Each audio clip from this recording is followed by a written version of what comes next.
we are starting with the second chapter of Geography, Physical Features of India. You have already learnt earlier that India is a vast country with varied landforms. If you live in the plains, you are familiar with the vast structures of plain land. In contrast, if you live in hilly region, the rugged terrain with mountains and valleys are common features. तो हर एक land का अपना अलग land form है.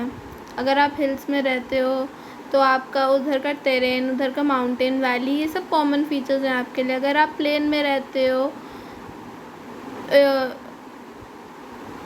तो आपके लिए vast stretchy structures बहुत कॉमन है. In fact, our country has particularly all major physical features of earth. अब हमारी कंट्री के पास सारे मेन फिजिकल फीचर्स हैं, जैसे mountain, plain, desert, plateaus, islands.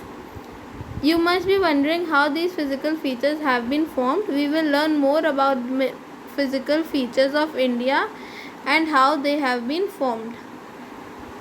We find different types of rocks. Some are very hard like marble, which has been used for making the Taj Mahal, and some are very soft like soap, which is used in making talcum powder. अब हमारे पास different kinds of rocks तो होती हैं, soils भी different kinds की हैं, सब बहुत different kinds का है. The color of soil varies from one place to the other because soil is formed out by different types of rocks. अब sedimentation की process से ही soil बनती है, weathering की process से. Have you ever thought about causes of these variation? क्या कभी तुमने ये देखा है कि इन सब के causes क्या हैं? कभी you have wondered? India is a large landmass formed during different geological periods which has influenced her relief. अब इंडिया एक लैंडमास है जो different geological period से बना है. Besides geological formations, a number of processes such as weathering, erosion and deposition have created and modified the relief to its present form. अब काफ़ी सारी processes जैसे weathering, erosion और deposition अकर हुए हैं जब अब जो हमारा इंडिया है वो बनने के लिए. Earth scientists have attempted to explain the formation of physical features with the help of some theories based on certain evidences. One such plausible theory is the theory of plate tectonics. According to this theory, the crust, the upper part of the earth, has been formed out of 7 major and 7 minor plates. अब जो हमारा upper part of the crust, upper part of the earth, that is called the crust, वो 7 major plates और 7 minor plates से बना है. ये है हमारी plate boundaries. The movement of plate results in the building up of stretches within the plates and then continental rocks above, leading to folding, faulting and volcanic activity. अब ये जो प्लेट्स हैं वो ऐसा कुछ स्ट्रेस करते हैं, मतलब इनकी मूवमेंट से स्ट्रेसेस ओरिजिनेट होते हैं जो फोल्डिंग, फॉल्टिंग और वोल्केनिक एक्टिविटी में लीड कर सकते हैं. Broadly these plate movements are classified into 3 types. एक कन्वर्जेंट, एक डाइवर्जेंट एंड एक transform boundary. While some plates come towards each other and form convergent boundary. अब जैसे आप इस फिगर में देख रहे हैं and you can C the arrows, ये एक दूसरे की तरफ आ रहे हैं, तो इसको क्या बोलते हैं? Convergent boundary. Some move away from each other. अब ये देखो ये डाइवर्ज कर रहे हैं, ये एक दूसरे से अलग जा रहे हैं, तो this is divergent boundary. In the event of 2 plates coming together, they may either collide or crumble or may slide onto each other. अब या तो वो ऊपर हो जाएगा, या तो वो खड़ा हो जाएगा, या तो वो एक दूसरे के ऊपर चढ़ जाएगा. तो यही हो सकता है कन्वर्जेंट बाउंड्री में. तो at times they also move horizontally past each other and they form transform boundary. The movement of these plates have changed position and size of the continents over millions of years. Such movements have also influenced the evolution of the present landform features of India. अब ये plates ने एक बहुत बड़ा cause है formation of India में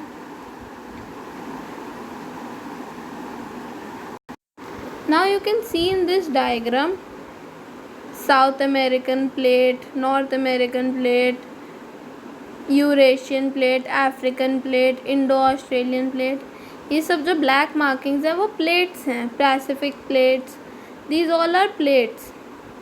now you can see the arrows also कि वो कहाँ कैसे जा रहे हैं. ये है plate margins, world plate margins.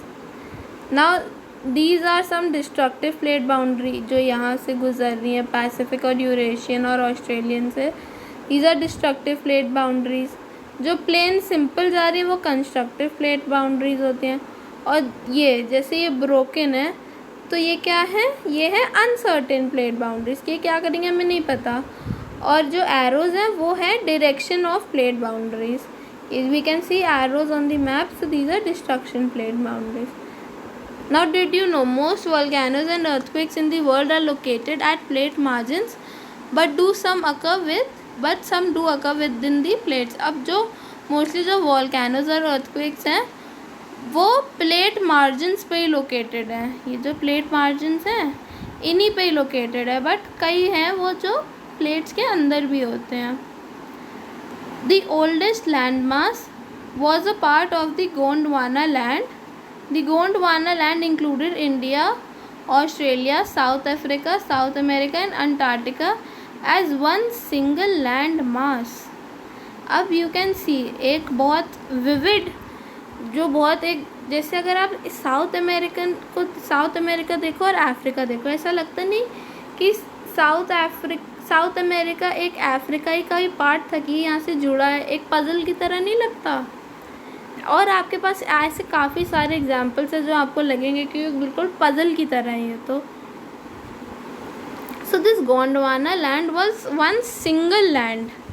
तो उसमें क्या क्या आता था, India, Australia, south Africa, south America and Antarctica. The conventional current split the crust into a number of pieces thus leading to the drifting of Indo-Australian plate after being separated from the Gondwana land towards north. अब जो conventional currents थे उन्होंने जो इस crust को जो plate से बना हुआ है उसको नंबर ऑफ पीसेस में उसको डिवाइड कर दिया. और यही जो ड्रिफ्ट था जैसे इंडो ऑस्ट्रेलियन प्लेट वो नॉर्थ की तरफ चला गया. The northward drift resulted in the collision of plate with the much larger Eurasian plate. अब ये जो प्लेट है यूरेशियन प्लेट तो बहुत ज़्यादा बड़ी है. तो जब ये ऊपर गया तब बहुत due to the collision the sedimentary rocks which were accumulated in the geosyncline known as the Tethys were folded into the western form of mountain system of Western Asia and Himalaya. अब यहाँ पे जैसे अगर हम देखें जो आप समझ लो इंडिया का पार्ट है वो ऊपर जाके टकराए यूरेशियन प्लेट से तो वहाँ पे क्या बन गए, माउंटेन्स बन गए. उस प्लेट्स की फॉर्मेशन से माउंटेन्स बन गए. उसी माउंटेन्स को हम बोलते हैं हिमालयाज एंड वेस्टर्न एशिया के mountains. The Himalayan uplift out of the Tethys sea and subsidence into the northern flank of the peninsular plateau resulted in the formation of a large basin. In due course of time, this depression gradually got filled with deposition of sediments by the rivers flowing from the mountains in the north and peninsular plateau in the south. अब course of time में जो sediments जो rivers carry करती हैं वो flow होने लग गया from mountains in the north to peninsular plateau in the south. अब आपको पेनिनसुलर प्लेट्यू तो पता ही होगा.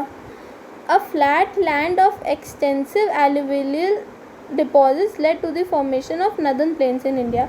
अब सब जानते हैं कि जो नदर्न प्लेन्स ऑफ इंडिया है वो बहुत रिच हैं. उधर की क्रॉप्स, उधर की soil is very rich. Why? Because of the sedimentation process. अब आज जो सेडिमेंट्स आते थे रिवर्स के थ्रू उनकी वजह से. The land of India displays great physical variation.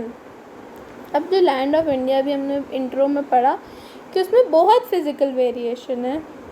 We have all kind of main land forms, islands, mountains, plateaus, plains सब है हमारे पास।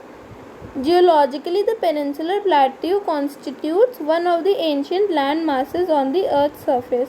अब जो पेनिनसुलर प्लेट्यू है वो एंशियंट लैंड मास है अर्थ सर्फेस में। It was suppose to be one of the most stable land blocks. वो क्या सबसे स्टेबल लैंड ब्लॉक था? पेनिनसुलर प्लेट्यू सबसे स्टेबल लैंड मास हुआ करता था।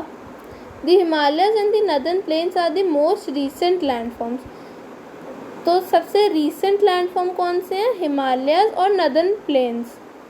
From the view point of geology, Himalayan mountains form an unstable zone. The whole mountain system of Himalaya represents a very youthful topography with high peaks, deep valleys and fast flowing rivers. अब सबसे stable क्या है? सबसे stable है peninsular plateau और सबसे unstable zone क्या है? Himalayan mountains. क्योंकि हिमालयन माउंटेन्स अभी बहुत रिसेंटली बने हैं। रिसेंटली मतलब कुछ साल पहले नहीं, कुछ मिलियन साल पहले। और जो हमारी अर्थ के हिस्ट्री से अगर हमारी फॉर्मेशन ऑफ अर्थ देखी जाए तो उससे उसके कंपैरिजन में ये बहुत जल्दी है, ये बहुत नया है फॉर्मेशन ऑफ हिमालयाज। क्योंकि हमने पढ़ा हमारे पास क्या था? The Gondwana land. Gondwana land में काफ़ी सारे जो कंटिनेंट्स थे वो साथ में थे। सो हिमालयन सबसे पहले अनस्टेबल क्यों है? अनस्टेबल क्यों है? क्योंकि अभी वो नया नया बना है। And it has very high peaks, deep valleys and fast flowing rivers. और उसमें अभी भी काफ़ी टेक्टोनिक शिफ्ट्स होते हैं। Now the northern plains are formed of alluvial deposits. The peninsular plateau is composed of igneous and metamorphic rocks with gently rising hills and wide valleys. अब peninsular plateau igneous और metamorphic rock से बना ही हमें पता है, क्योंकि उधर mainly volcanic activities हो चुकी हैं पास में, इसलिए it is very rich and it has hills and wide valleys. Now in this section we will do map marking. So I cannot draw upon a board. तो सबसे अच्छा आपके पास इस समय यही है, क्योंकि इस समय यू कैन जूम, जितना भी आप कितना जूम करना चाहे कर सकते हैं, है ना। और आप आराम से मार्क कर सकते हैं। आप अपनी बुक से भी देख के मार्क कर सकते हैं कि कहाँ पे क्या है। आप खुद चेक कर सकते हैं कि ये सही है कि गलत। और मैप में अगर ज़रा सा भी इधर उधर होता है ना तो काफ़ी हंड्रेड्स ऑफ किलोमीटर्स का इधर उधर हो जाता है। तो we do not want that. तो हम चाहते हैं कि बहुत अच्छे से मैप मार्किंग हो।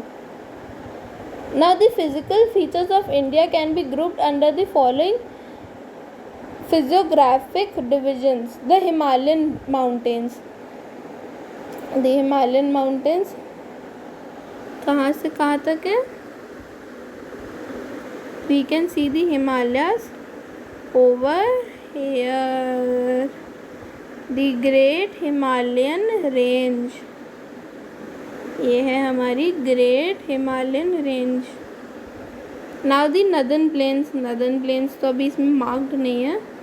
The peninsular plateau we can see in this in the next. हाँ, ये हमें पता है डेक्कन प्लेट्यू है। ये है हमारा डेक्कन प्लेट्यू। ये है हमारे northern plains. Now the next Indian desert, coastal plains and the islands. Islands तो हमें पता ही है, लक्षद्वीप और Andaman and Nicobar. Now we coming to Himalayan mountains. अभी हमने पढ़ा कि जियोलॉजिकली यंग है और स्ट्रक्चरली फोल्ड माउंटेन्स हैं that stretch over the northern borders of India. They stretch over the northern borders of India. These mountain ranges run in a west east direction from the Indus to the Brahmaputra. कहाँ से कहाँ तक ये ला करती है? यहाँ पे इंडस है और over here is the Brahmaputra. Here is the Brahmaputra. तो ये कहाँ से कहाँ तक रहा करती है? From west to east in the northern borders of India. Now the Himalayas represent the loftiest and one of the most rugged mountain barriers of the world. एक हमारे ये बैरियर भी एक्ट करते ही हैं हिमालयास, क्योंकि एक इंटरनेशनल बाउंड्री भी types है. They form an arc which covers over a distance of about 2,400 kilometers. Their width varies from 400 kilometers in Kashmir to 150 kilometers in Arunachal Pradesh. The altitudinal variations, altitudinal का मतलब जो उनकी ऊंचाई में height, जो ऊंचाई है, जो उनकी हाइट है, that is called altitude.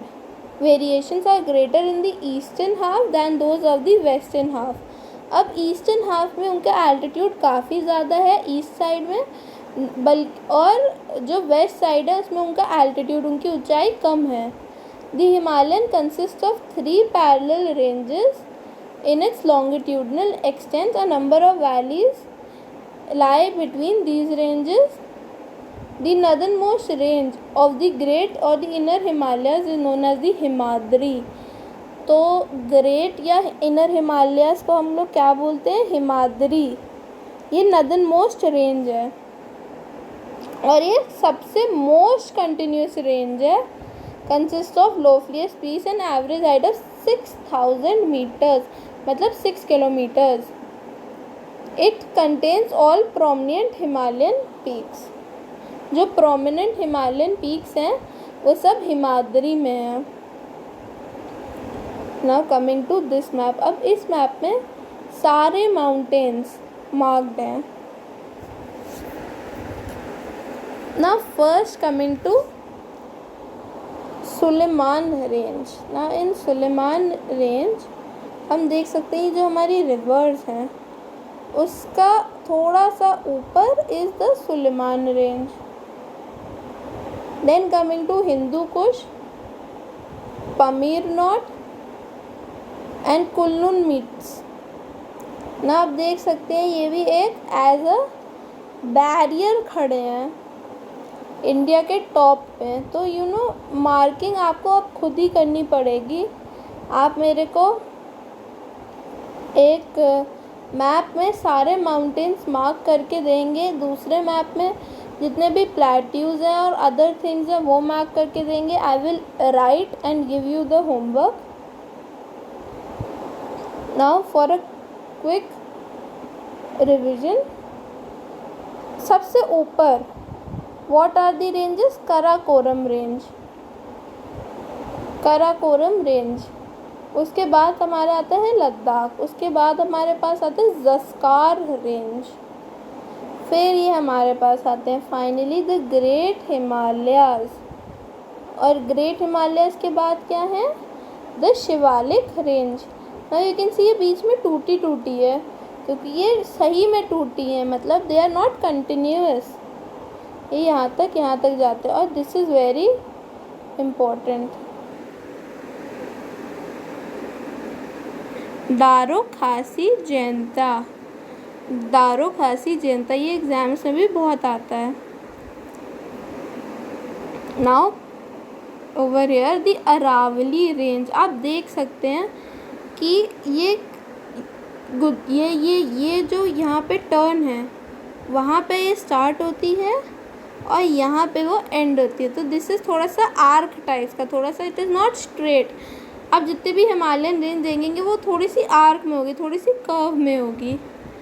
Now coming to Vindhya range. Vindhya range is just above the Narmada river. और तापी रिवर के ऊपर कौन सी है?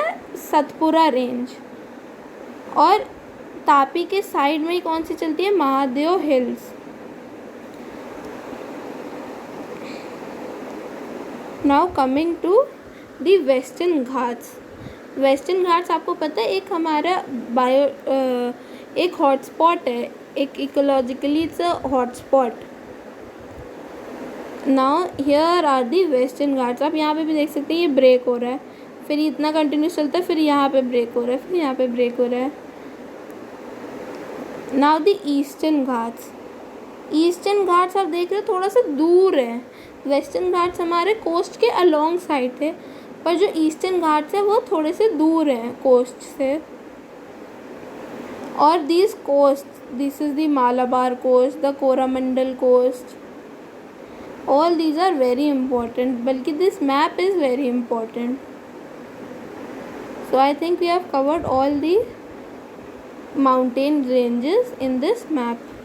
You have to mark this also.